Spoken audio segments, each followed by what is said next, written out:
Hey, welcome back to Cooking with Legs. Today I'm doing just really pan-seared chicken thighs.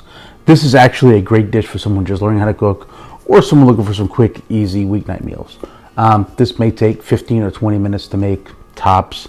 It'll probably take me longer to talk about it than it will to cook it. It works really, really well with the bone-in, regular skin-on thighs. But those are still frozen in the freezer. I took out boneless. I'm gonna do it boneless. It works just as well. I like it better with the bone in, just because that skin gets nice and crispy this way. The skin gets really crispy like this. If you're looking for a way to get some crispy chicken skin without deep frying it, this is it. But basically, what I'm gonna do, made a seasoning blend already.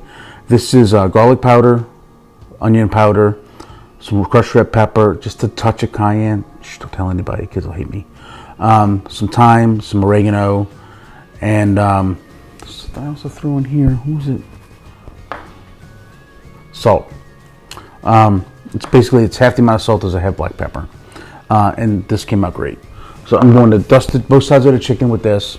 I'm going to sear it top side down. When you're searing something, you want to sear the presentation side first.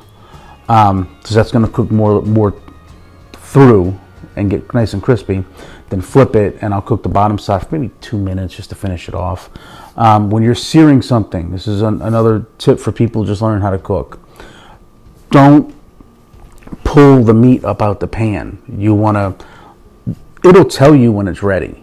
Put it down and get the pan kind of hot.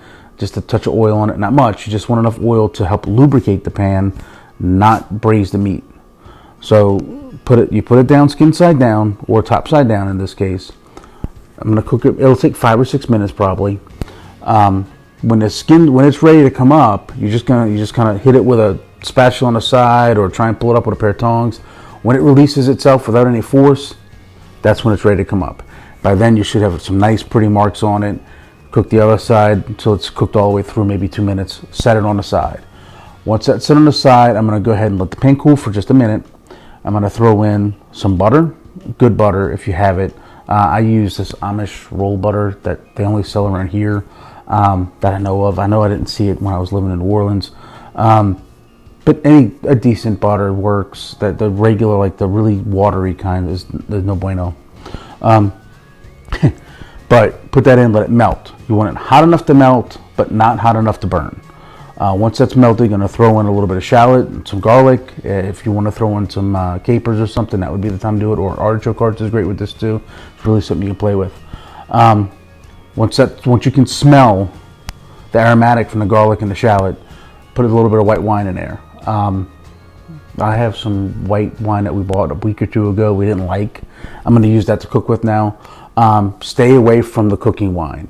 Use whatever wine that you think you drink, like a good drinkable wine. That's what you want to kind of cook with. I'm going to kick the heat up, put the wine in, let that reduce down by half. It may take 5-10 minutes. Then we're going to put a little bit more butter in it just to thicken it up. Set that on the side, put the chicken back in, let the chicken cook again. Just kind of warm up in there while I make some mashed potatoes. This dish is awesome. Again, 15-20 minutes tops, great weeknight meal.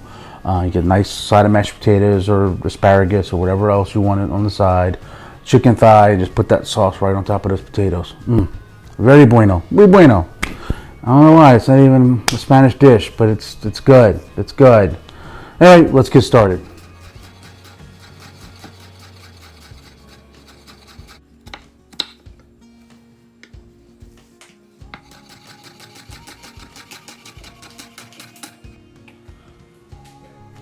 I'm not going to cook this. I mentioned it earlier in the intro, I guess. This is something great for someone just learning how to cook to make, because it's fairly simple. It teaches some simple technique, but there's not a lot of, it's not long, it doesn't take a lot of judgment. From that aspect, it's great for someone to learn how to make. My daughter's been wanting to learn how to cook, so she's going to cook this. I'll talk her through it, so you'll hear my voice, but she's going to be doing all the cooking from here on out. So let's see if she can burn some chicken thighs, huh? What you're gonna do is dry the chicken. You need to make sure that the chicken is dry, otherwise it will not crisp up, it will not get any fun texture to it, and the seasoning may not stick to it well.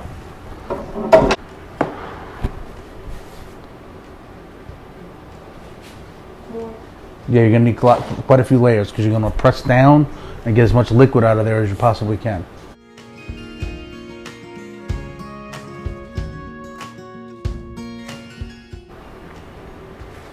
It's got a little texture. Season them real well.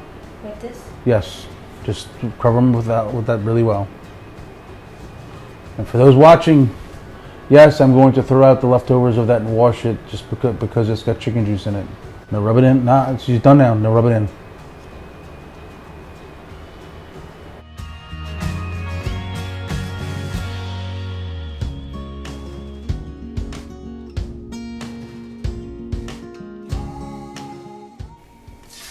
There we go. Yeah, we got it already.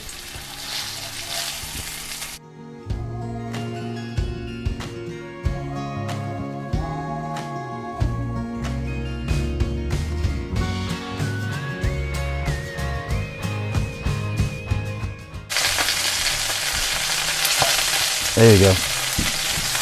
That was Oh, that was beautiful. All right, that's perfect. So this will go in the order you dropped them.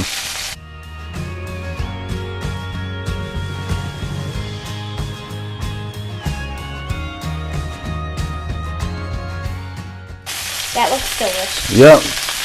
Now, if an 11-year-old can do that, there's no reason you can't at home. Now, this is what I'm going to script the fond up. Use the butter. The butter's cooler than the pan is, so it's going to make the fond come up. That's what they call deglazing.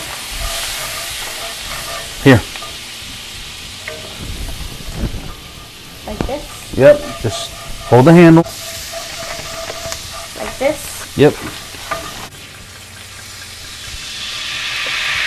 All right.